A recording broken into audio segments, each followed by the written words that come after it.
And we are going. What is going on with everybody? It's your boy Eric, aka Young God, coming to you live in the Green Dungeon, giving it to you real raw rugged. And I got somebody on the other line. I'm gonna let him introduce himself, man. Who we got here today? What's good? What's good? It's Rook Flair from Justice League. Hey man, how you doing today? Doing good. I'm doing good. How you doing? Doing pretty good, man. Not every day I interview a legend, So I think it's cool that I'm on the phone with a legend right now, man. Thank you. This Appreciate year it. I've definitely interviewed a couple producing legends, and I feel like you're definitely up there, man. I interviewed Ski Beats, if you know who that is. Of course. Of course. Legendary. That guy's a legend, man. That guy's a Yeah. legend. From Currency to Jay-Z to like, he got some hits, man. He's the man. He's the man. He got some stuff. And now with the man from Justice League, man, this is crazy, man. And before I even get into this, because there's gonna be a lot of me praising you throughout this whole interview. But before I get into that, you're from Tampa, right? Yeah, it was St. Pete, exactly. St. Pete. So do y'all affiliate with Tampa or Yeah, it's the Tampa Bay area. Tampa You know what I area? mean?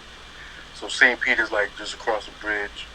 And then Coleon, he's from Plant City, which is Tampa Bay area. You know, it's kind of like Atlanta. I got a few Okay. different cities and shit in the whole area. You know what I mean?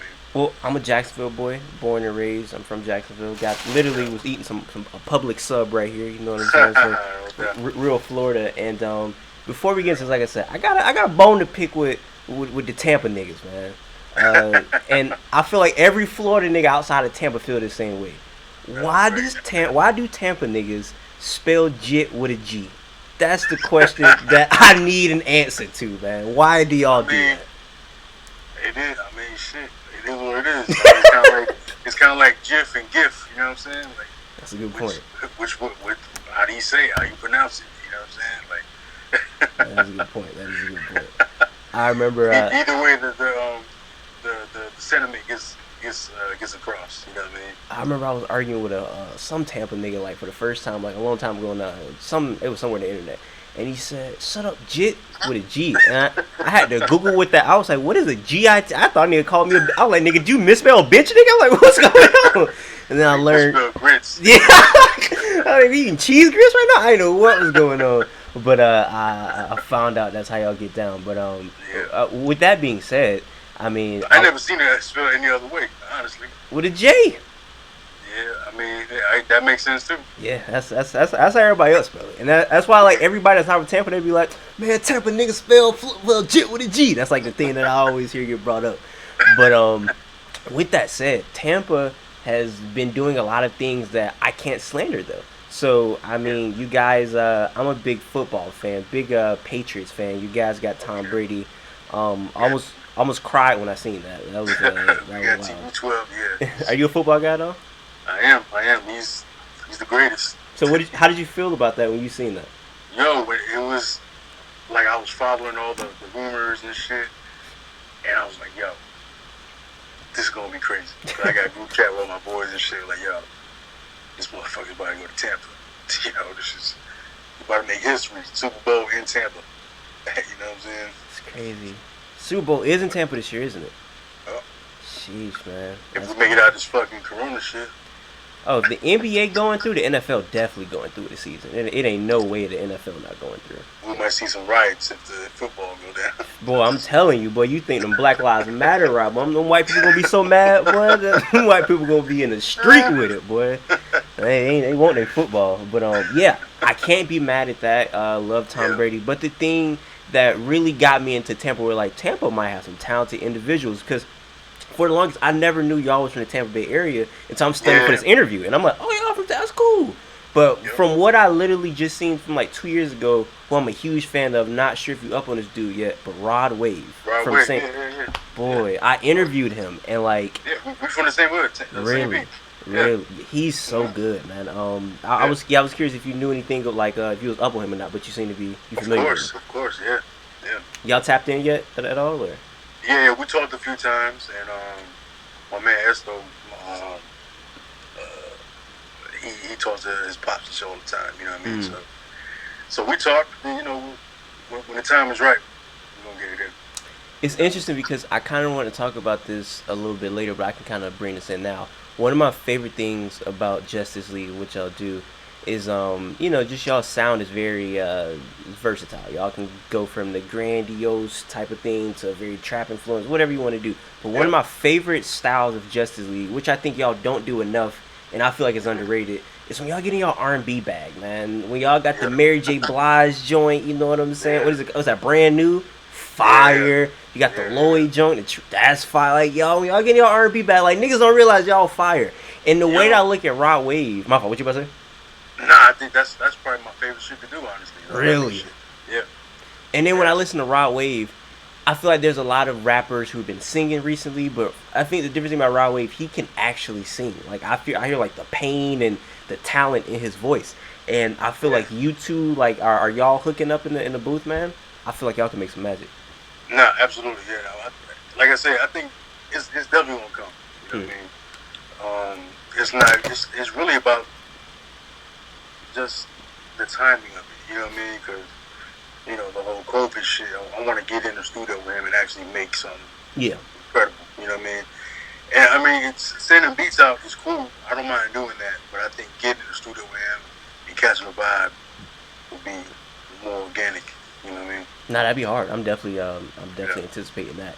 And you said that's some of your favorite things to do is the R&B things. Maybe I'm like not up on it, but I feel like y'all have like very few R&B tracks out to the public.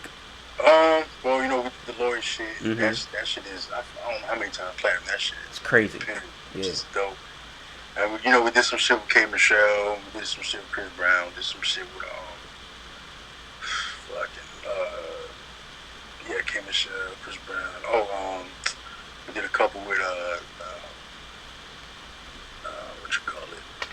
Damn, what the shit's losing my mind right. It's leaving my mind right now. But you know, it's we got a ton of R&B shit out there. Honestly, it's but I guess it's different because it's more.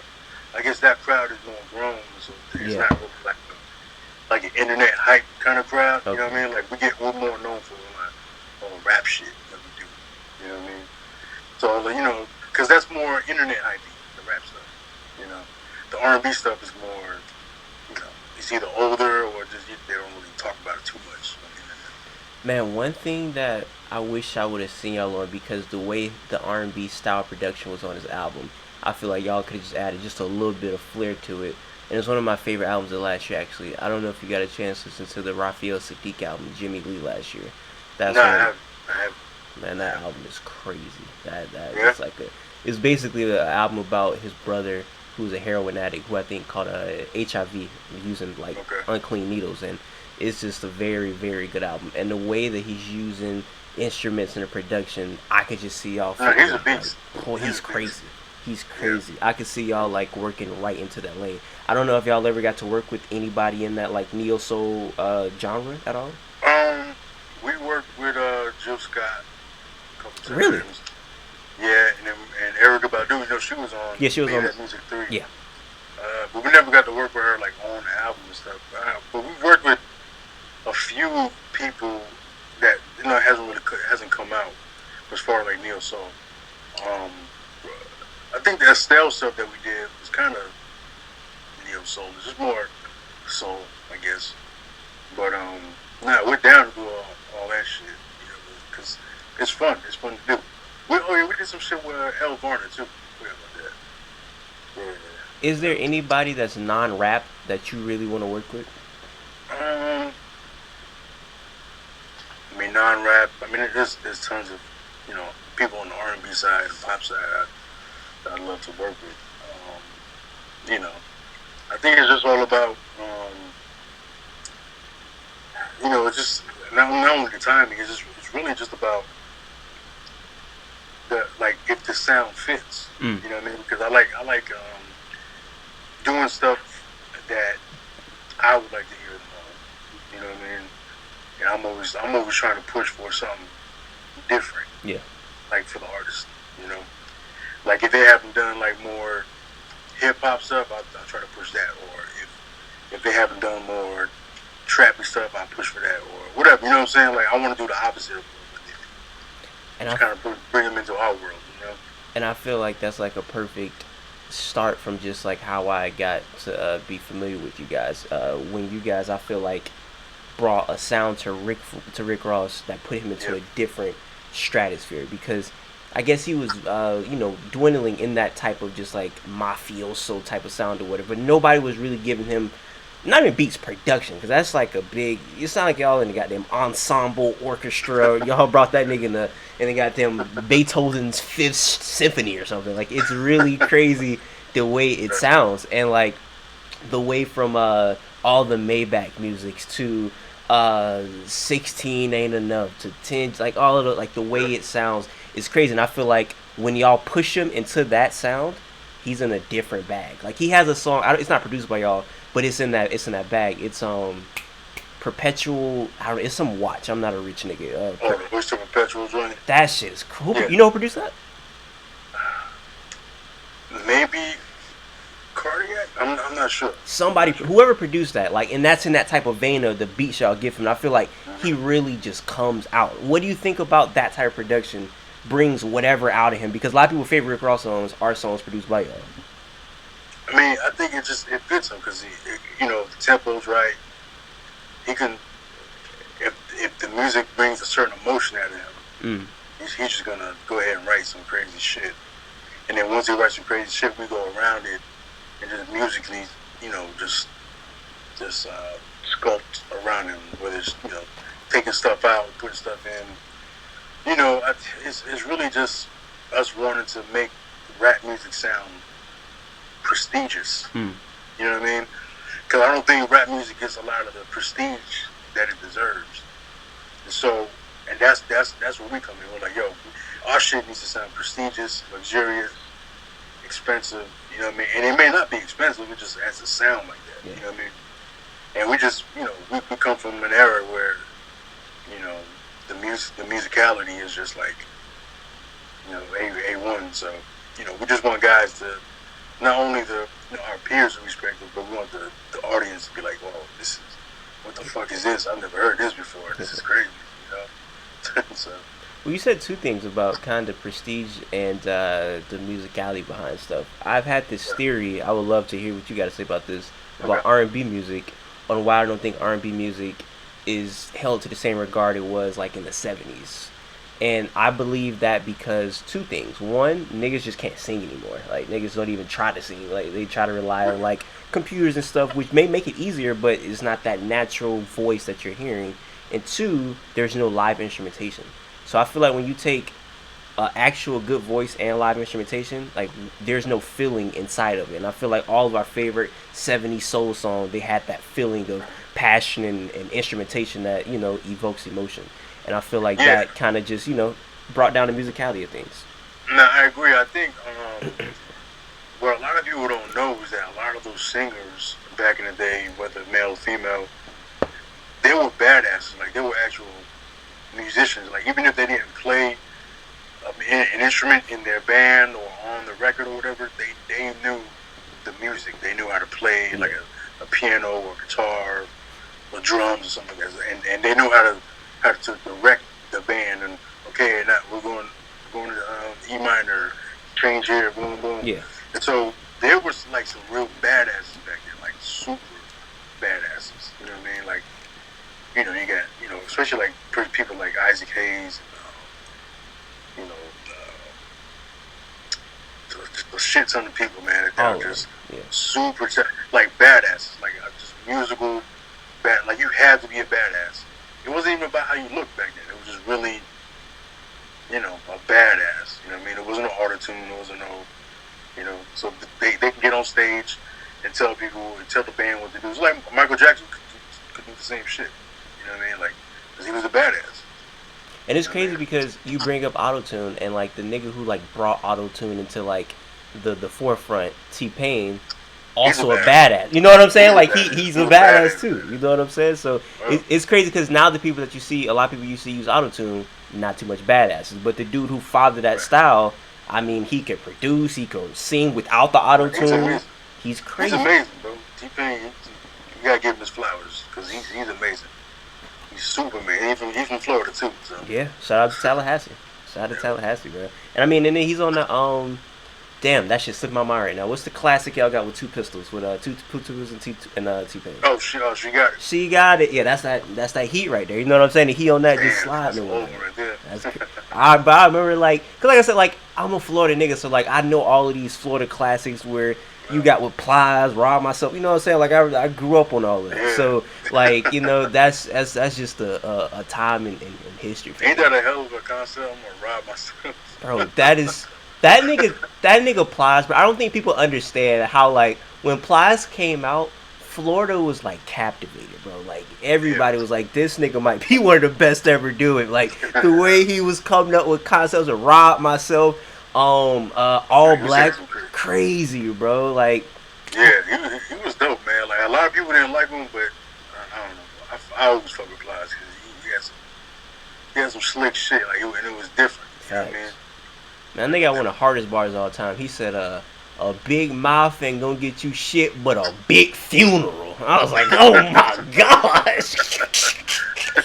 That is insane. That nigga Plies was hard, man. Shout out to Plies. With the sleep wheel, woke up realer. Yo, he has some lines. He got some one-liners. That's crazy, man. And yeah, like so growing up in Florida, you work with a lot of Florida people, Rawls, T-Pain, Plies, all these people. Yeah, was that a thing that you wanted to do? Like was that consciously a thing you wanted to work with Florida people? Yeah, absolutely. You know what I mean? Because I don't think we get our just due. You know what I mean? And Florida's weird because it's not like Georgia, because Georgia's like the South. Yeah. Florida's like a mixture of like the islands and New York.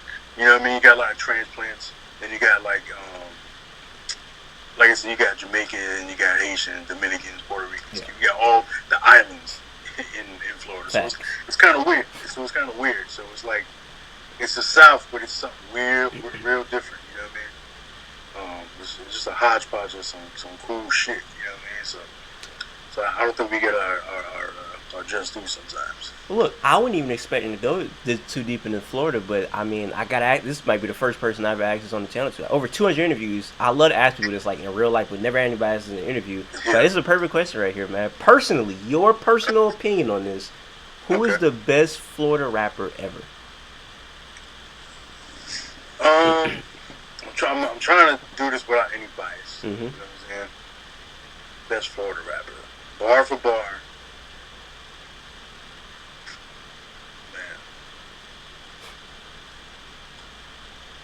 Without bias, I might have to say Rick Ross. I'm not mad at it. You know, but there's some great rappers in Florida, bro. Like Tom G. He's not a superstar, but he's fucking phenomenal. Hard. You know what I mean? So I would have, like, bar for bar, I would have to put Tom G up there with. He from Tampa too, right? Yeah, he's from Tampa. Hard. Yeah. Tom G is like bar for bar. Like, there's a lot of niggas that can't fuck with him. Like he should be he should be out of the stratosphere by now. Yeah. You know what I mean? But his time's gonna come definitely. I think he's fucking Cool and Dre right now and shit. So yeah, and I think we worked on the last couple mixtapes too. So you know that's home team. So we always work with Tom G.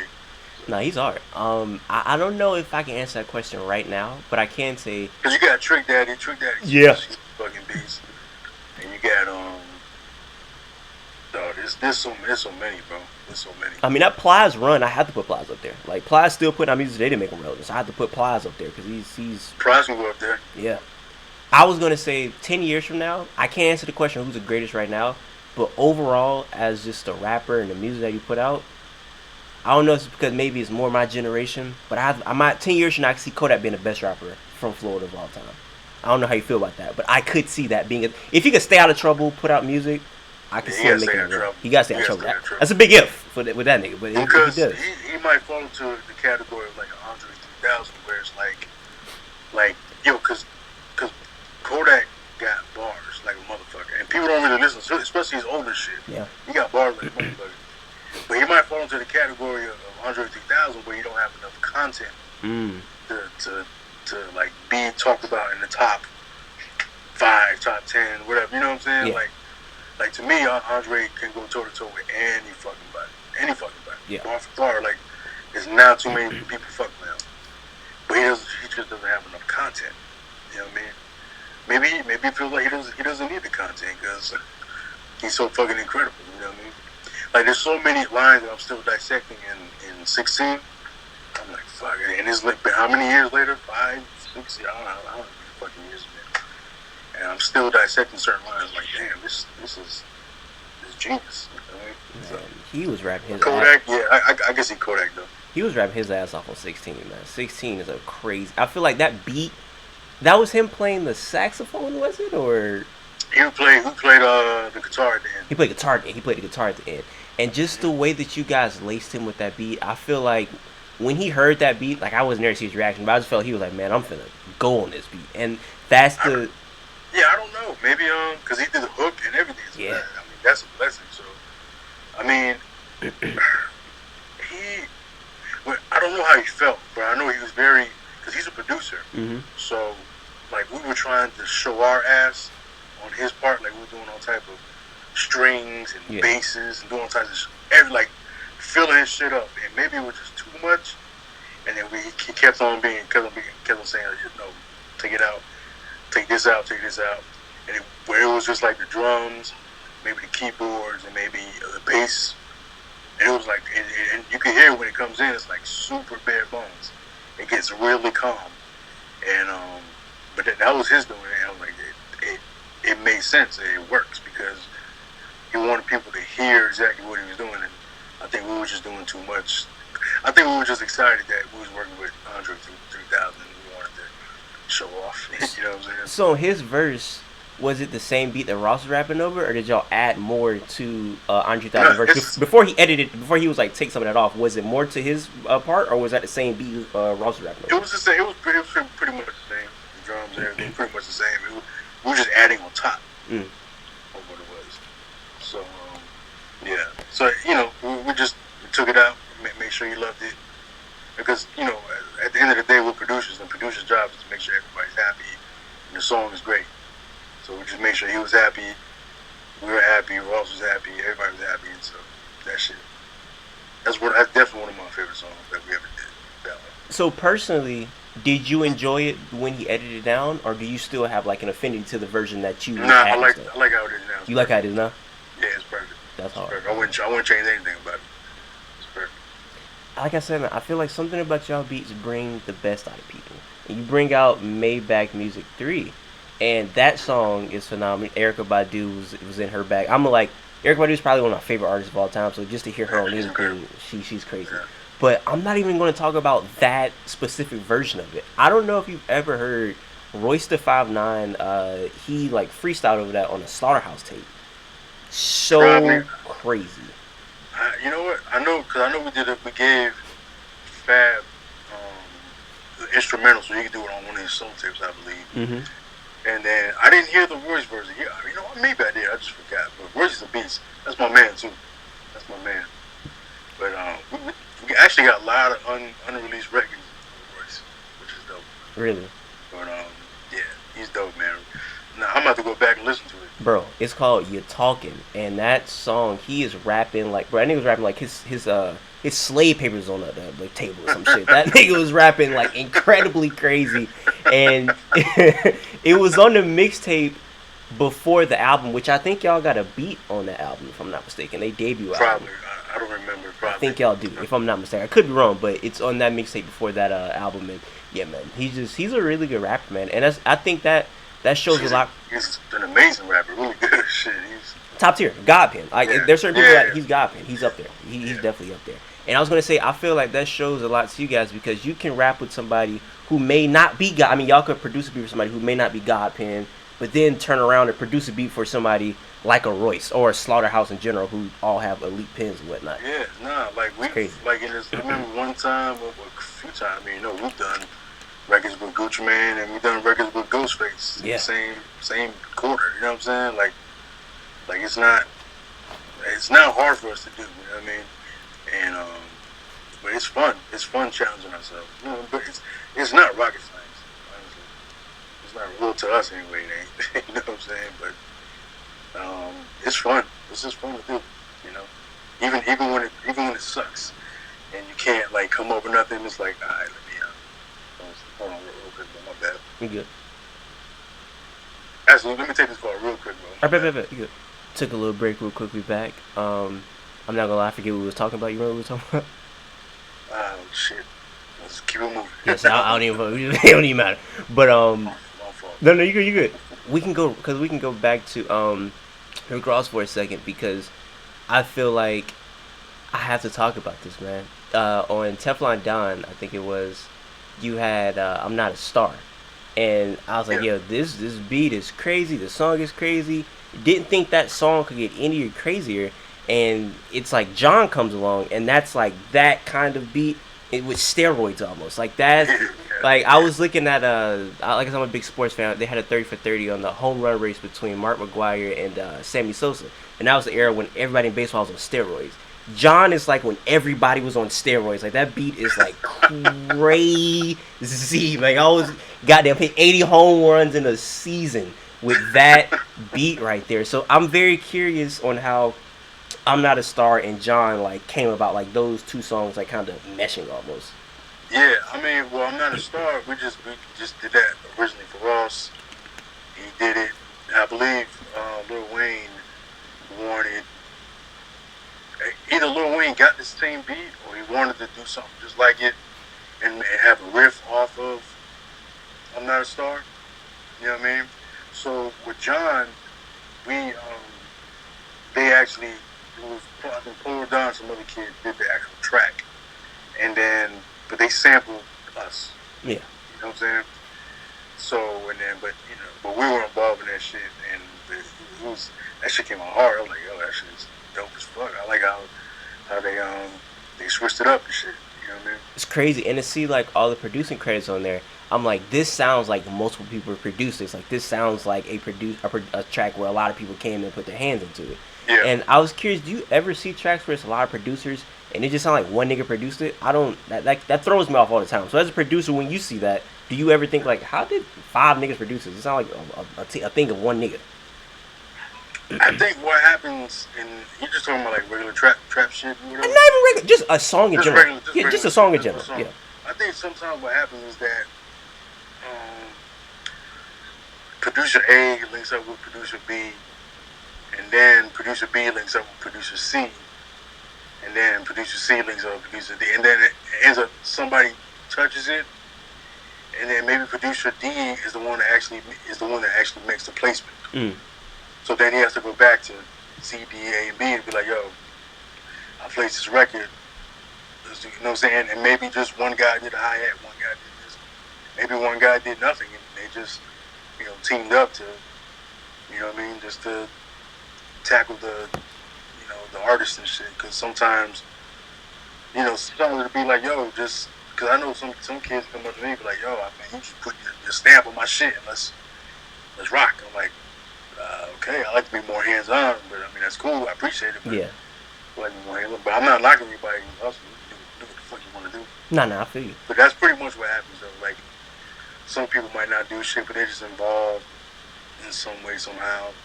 Either do a connection or just maybe somebody did the melodies, or somebody did the, there's a lot of ways that can happen. Nah, that makes sense. I don't want to keep it for too long, but I do want to read off one of your Instagram captions that I read, and it hit me. You was on some using your Minister Louis Farrakhan bag when you said this shit right here, man. Shit. I don't know if you know what I'm talking about, but here it is right here. It's really short. You said, I'm gonna read it my Louis Farrakhan way. You said that none of your masters who own your masters really care about your black life. I was like, damn. I was like, that's a fact.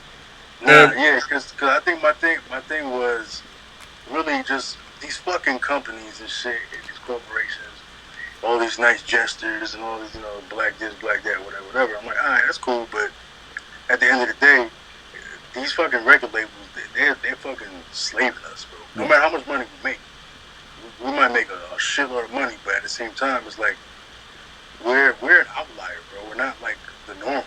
Like these fucking kids ain't making no fucking bread. You know what I mean? Like they own your master, and you don't make no fucking money. You know what I'm saying? And it's we believe in Black Lives, this and that, but bro, like y'all motherfuckers are just you're keeping black kids in these shitty contracts that keeping them slaves. Why the fuck you think Prince was writing slave on his fucking face? Yeah. You know what I'm saying? So it was like, so all that gesture, yo, we doing that and this, doing that, all right, that's cool, but yo, like really, you making millions off these kids. And you know, so all that, you know, and it goes for everything. It goes for all the labels, the PROs, like BMI, ASCAP, you know, Spotify, all these motherfuckers, man. They don't give people their fair share. You know what I mean? But as long as they say, you know, Black Lives Matters and this and that, everything's all good. You know what I'm saying? Like, woo, we're off the hook for that one, and now we can keep on taking their money. You know what I'm saying? Definitely. I mean, they probably like tweet out their little thing, and then they see the black people praising them, like, hey, hey, look at the niggers, they're excusing us now. You know what I'm saying? So that's definitely what they're doing. And the way I kind of look at it, somebody was asking me about like a long time ago, like when the George Floyd thing first popped off. I was just like, you know what, man? People really don't care about black people, and that's including even some black people, because I look at it as if you really love something. Like, let's say we're talking about sports a lot here. I love sports. I can tell you the history about football. I can tell you about, you know, like the legends, the best quarterbacks, the running. You know, I can tell you about all of that because I really keep up with it. Even when it's not on TV right now, I'm still keeping up with the trade, talking about Tom Brady or whatever. And I apply that to black people. If you really love black people, you would know the black history. You would know who Malcolm X is. You could tell me what Malcolm X did. You could tell me about when he was in Nation of Islam. If you really love black people, you could tell me about reparations. You could tell me what is reparations. You could tell me what's going on and the stuff in your community when it's not on TV, when it's not a hashtag. I don't want to hear your opinion on black people when it's only a hashtag or you see it on the news. Like that, you just doing it because you just seeing it and that's what's cool right now. If you really care about black people, you would definitely talk about it and care about it when it's not trending. You feel me? That's how I kind of look at it. Yeah. And I think I agree. And I think that I've been consistent, you know, with my Twitter posts throughout the years. Yeah. As far as like how the industry treats young people, young black people. You know what I mean? Like, it treats us like shit, bro. Yeah. You know what I mean? So it's like, and I've been very, and like in my time in New York, I've seen with my own eyes how like racist record labels are and how segregated they are. You know what I mean? I'm like, yo, literally, it's segregation in the labels physically. I'm like, yo, what? This is fucking nuts. You know what I'm saying? Like, this is crazy. And then, you know, just how they look at people. You know what I mean? And you know, but I agree, man. Like, it's just right now, I feel like it's just a fad, unfortunately, for these companies and for a lot of people. And you know, politically, I ain't trying to get in trouble, but if you think about it, the last time, you know, BLM was so active in the media was the last election. You know what I'm saying? So every 4 years, you know, it gets brought up again, and you know, whether you believe in it or not, or you for it or not, it's just the timing is peculiar. You know, this should be peculiar for anybody, to me. You know what I'm saying?